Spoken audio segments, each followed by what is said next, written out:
नमस्कार. आज एक प्रश्न घेऊन तुमच्यासमोर आलो आहे. एक साधा प्रश्न. पण उत्तर शोधायला बसलं तर अनेक प्रश्न समोर येतात. विधानसभा निवडणुकीच्या आधी एक योजना आली होती. नाव होतं लाडकी बहीण. दर महिन्याला ₹1,500 महाराष्ट्रातल्या 2,43,00,000 बहिणींच्या खात्यात. महायुतीला सत्ता मिळाली आणि बहिणींना म्हटलं गेलं, तुम्ही आमच्या लाडक्या आहात. पण आज 27 एप्रिल 2026 रोजी या लाडक्या बहिणींपैकी 26,34,000 बहिणींना सरकार सांगतंय 30 एप्रिलच्या आत ई-KYC करा, नाहीतर पैसे बंद. विचार करा, फक्त 3 दिवस. थोडं मागे जाऊ. जुलै 2024मध्ये योजना सुरू झाली. तेव्हा 2,43,00,000 बहिणी पात्र होत्या. निवडणूक झाली. महायुती जिंकली. मग सुरू झालं व्हेरिफिकेशन. मार्च 31ची डेडलाईन आली. ई-KYC न करणाऱ्या 68,00,000 बहिणींची खाती बंद झाली. एका रात्रीत आकडा 1,75,00,000 आला. मग डेडलाईन वाढवली 30 एप्रिलपर्यंत आणि आज अजून 26,00,000 बहिणींवर तीच टांगती तलवार आहे. जिथे 2025-26च्या बजेटमध्ये 36,000 कोटी होते, तिथे 2026-27च्या बजेटमध्ये 2,600 कोटी झाले. 10,000 कोटी कमी. आता मला सांगा, हे बहिणीवरचं प्रेम आहे की हिशोबाचं गणित? एक साध्या उदाहरणाने बघू. समजा सोलापूरच्या एका खेडेगावातली सुनीताताई, वय 55 वर्ष, पती शेतमजूर, मुलगी कॉलेजात. दर महिन्याला ₹1,500 येतात. मुलीच्या बस पासला, घरातल्या औषधाला, कधी डाळीच्या डब्यासाठी. सुनीताताईंनी ई-KYC म्हणजे काय हेच माहीत नाही.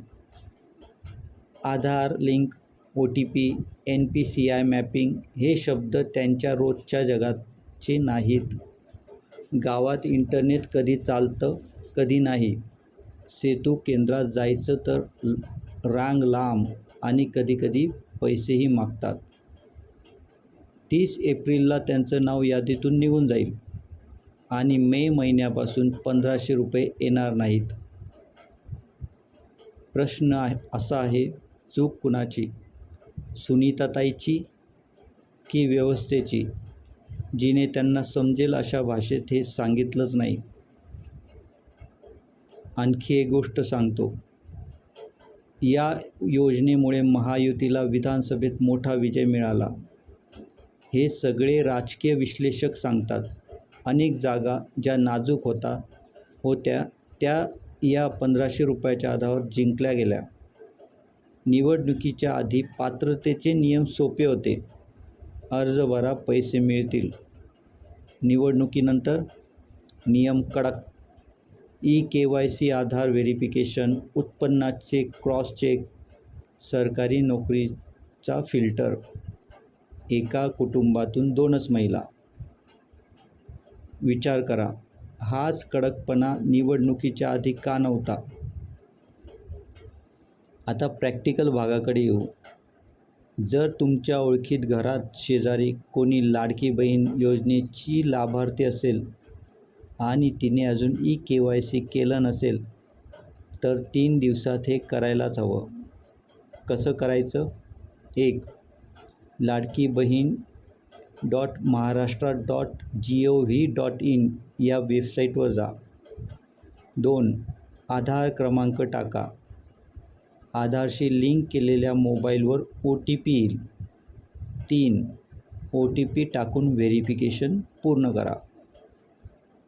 जर ऑनलाईन जमत नसेल, जवळच्या आपले सरकार सेवा केंद्र, सेतू केंद्र किंवा अंगणवाडी सेविकेकडे जा. मदत मिळेल. 30 एप्रिल हीच शेवटची तारीख. यापुढे काही एक्सटेन्शन मिळेल का सरकारच सांगू शकेल. पण आज या क्षणी आपल्या हातात फक्त 3 दिवस आहेत. मी एका गोष्टीवर विचार करतोय.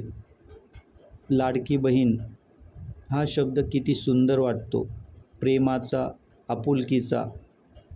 पण खऱ्या बहिणीला तुम्ही असं सांगता का, 3 दिवसात कागद आण, नाहीतर माझ्या घरचं दार बंद. बहिणीशी असं वागलं जात नाही. बहिणीला समजावलं जातं, वेळ दिली जाते, हात धरून घेतलं जातं. जर खरोखर बहीण म्हणायची असेल तर त्यांचं वर्तन तसंच असायला हवं. नाहीतर तो शब्द फक्त मतपेटीपुरता उरतो. बातम्यांच्या ही आतली एक बाजू. दुसरी बाजू तुमच्या ओळखीतल्या त्या ताईच्या डोळ्यात आहे. दोन्ही पहा आणि स्वतःचं मत बनवा. आणखी एका विषयावर पुन्हा भेटू. नमस्कार.